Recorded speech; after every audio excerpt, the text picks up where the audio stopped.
نہیں کیا.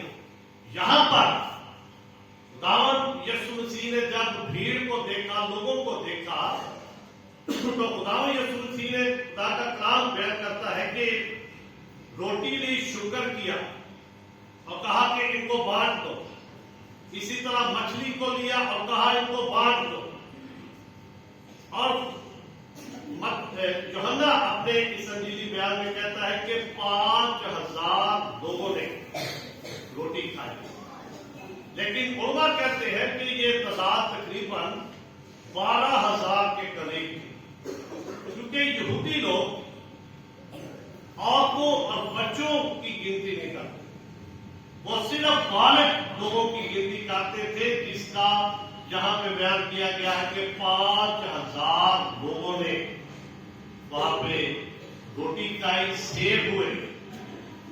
اور خدا کا کلام بیان کرتا ہے کہ وہی لوگ خداوند یسوع مسیح کو ڈھونڈتے ہوئے اس کے پیچھے چلے گئے اور کہا کہ یسوع تو کب یہاں آیا.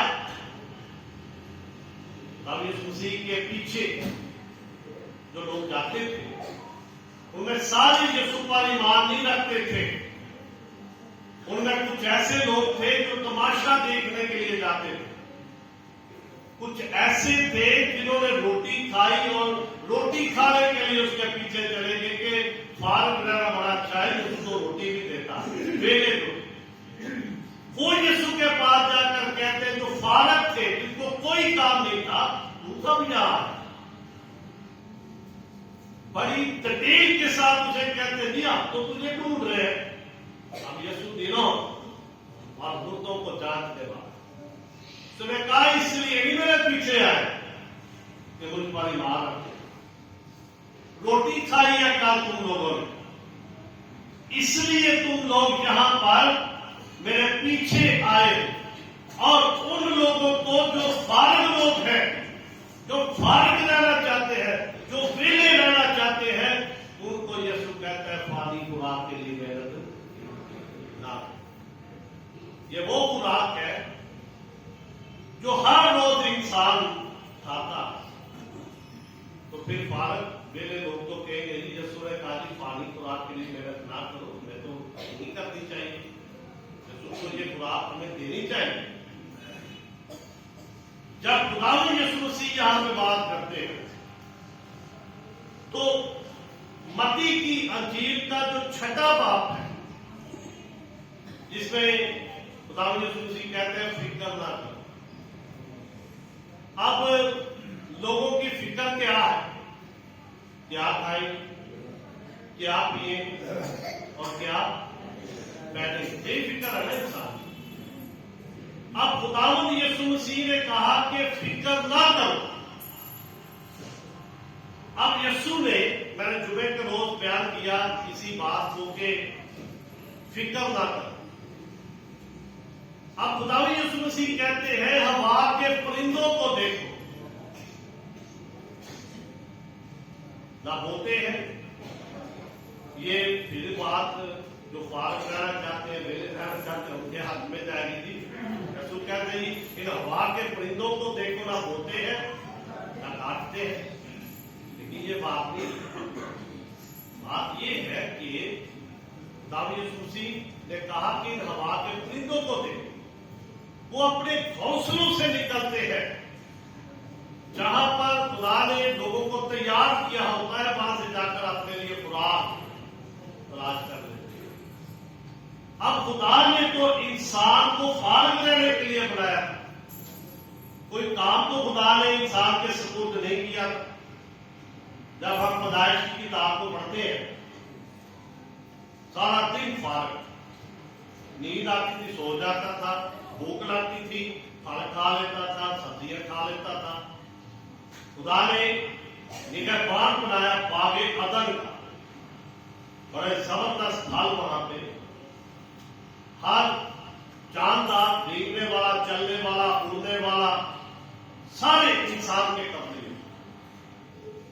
لیکن انسان نے جب پھل کھایا، خدا نے کہا کہ تم نے یہ پھل کیوں کھایا؟ میں نے منع کیا کہ تم باغ کے ہر درخت کا پھل کھا سکتا، دعا کے مرضی سے میں اس کا پھل کھاتا. میں کہا جی یہ عورت نے جڑی نوال میرے بھتیجے نے میں کھا. داؤد کو کہتا ہے تو نے یہ کیا کی؟ کیوں تو نے یہ پھل کھایا؟ ذرا شیطان نے مجھے. اب وہی شیطان پہلے آدم ہوا کے پاس گیا ہے, اس کو برگلایا ہے, فوراً اس کے قبضے میں. دوسرا آدم کے پاس ابلیس آیا, کہتا ہے اگر تو خدا کا بیٹا ہے پتھروں کو کہہ روٹیاں. اس کے بہکاوے میں آیا. اب خدا ہوا کو کہتا میں تیرے درد حمل کو بہت بڑھاؤں. اور خدا آدم کو کہتا ہے کہ زمین تیرے سبب سے لانتی ہوئی, اب تجھے اس کی کھیتی کرنی پڑے گی, اب تجھے محنت کرنی پڑے گی, اب تو فارغ نہیں رہ سکتا, اب تجھے کام کرنا پڑے گا. اور انسان کو اس دنیا کے اندر کام کتنا کام کرتے ہیں. صبح نکلتا ہے, شام کو آتا ہے, کس لیے؟ پانی کو رات نکلنا اسے پڑے. لیکن خدا یہ ساری چیزیں اس کو دے گا جب محنت کرے گا. اس کے لیے خدا نے کہتے ہیں پانی کو رات کے لیے محنت فکر کر. میں تمہارے مانگنے سے پہلے جانتا ہوں تم کن کن چیزوں کے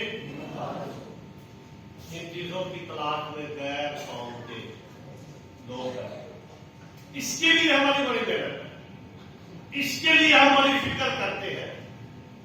لیکن جس کے لیے خدا یسوع مسیح کہتے ہیں, کیونکہ یہ خوراک خدا نے دیکھا, اس کا وعدہ ہے میں تمہارے مانگنے سے پہلے جانتا ہوں کن کن چیزوں سے محتاج, اور وہ ضرور انسانوں کو دیتا ہے. کوئی دنیا کے اندر انسان نہیں جو کہ میں بھوکا ہی مر گئی, مجھے کچھ نہیں ملتا, سب کچھ ملتا ہے. انسان کپڑے اس کو ملتے ہیں. جب خدا یسوع کہتے ہیں کیا کھائیں گے, کیا پیئیں گے, کیا پہنیں گے. سلیمان کی مثال خدا یسوع نے دی. جنگلی سوسن کے پودے کی خدا یسوع نے مثال دی کہ کیسا خوبصورت خوشحال نام سے پیدا. تو انسانوں کو خدا دیتا ہے جس کو اس نے اپنی شکل اور اپنی شبیہ پر پیدا کیا. ہم اس خوراک کے لیے بڑی محنت کرتے ہیں. لیکن خدا یسوع مسیح جو دوسری بات اس آیت کے اندر کرتے ہیں وہ ہے کہ اس خوراک کے لیے جو ہمیشہ کی زندگی تک باقی رہتی ہے, اور وہ خوراک ہے مسیح کا بدن, مسیح کا خون. جب وہ اپنے شاگردوں کے ساتھ آخری فسح منانے کے لیے بیٹھا, اس نے روٹی لی, توڑی اور کہا کہ لو یہ میرا بدن ہے جو تمہارے لیے توڑا ہے. اس نے پیالہ لیا, کہا کہ میرے خون میں نیا عہد ہے, جب کبھی تم اس پیالے میں سے پیتے ہو تو میری موت کا اظہار ہے. مہینے میں ایک بار یہ خوراک ہم کھانے کے لیے آتے ہیں. پانی خوراک روز ہم کھاتے ہیں, یہ ہے روحانی خوراک. اور خدا یسوع مسیح کہتے ہیں کہ اس خوراک کے بارے میں آپ کو فکر مند ہونے کی ضرورت ہے, جس سے آپ کو ہمیشہ کی زندگی ملے گی. اور یہ خوراک بڑے کم لوگ کا اس کی پاک میز کے پاس آنے سے ڈرتے ہیں. کورنتھس کی کلیسیا کے نام پاک رسول کا حضرت اس کا 11واں باب جب ہم پڑھتے ہیں تو وہاں پہ لکھا ہے جب تم اس روٹی میں سے کھاتے ہو, اس پیالے میں سے پیتے ہو تو میری موت کا مانتے ہو. جب ہم اس خوراک میں سے کھاتے اور اس میں سے پیتے ہیں تو اس کی موت کا اقرار کرتے ہیں کہ سچ مجھ کو میرے لیے مر گیا, میرے لیے اس نے کم 40 کوڑے کھائے, میری خاطر اس کے ہاتھ اور پاؤں میں تیر ٹھوکے گئے, میری خاطر اس کے سر پہ کانٹوں کا تاج رکھا گیا. اور خدا یسوع مسیح نے اپنے شاگردوں پہ واضح کر دیا کہ جب تک دوبارہ نہ پیو. ایک تو عید فصح خدا یسوع مسیح نے اپنے شاگردوں کے ساتھ منائی, ایک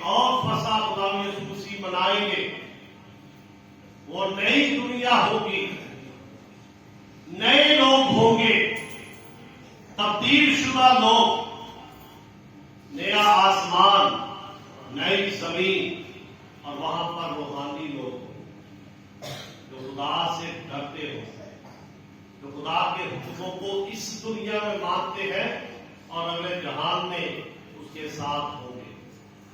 اور یہ ہمیشہ کی زندگی ہمیں دیتی ہے۔ خدا یسوع مسیح نے کہا کہ باپ نے اسی پر مہر کی ہے کہ ہم اس پر ایمان لے آئیں تاکہ ہمیشہ کی زندگی کو پائیں۔ خدا ہمیں اس کلام کے وسیلہ سے برکت دے۔ ہم دعا کریں گے، اپنے سب کو کہیں گے۔ قادر مطلق مہربان تو استاد بڑے بات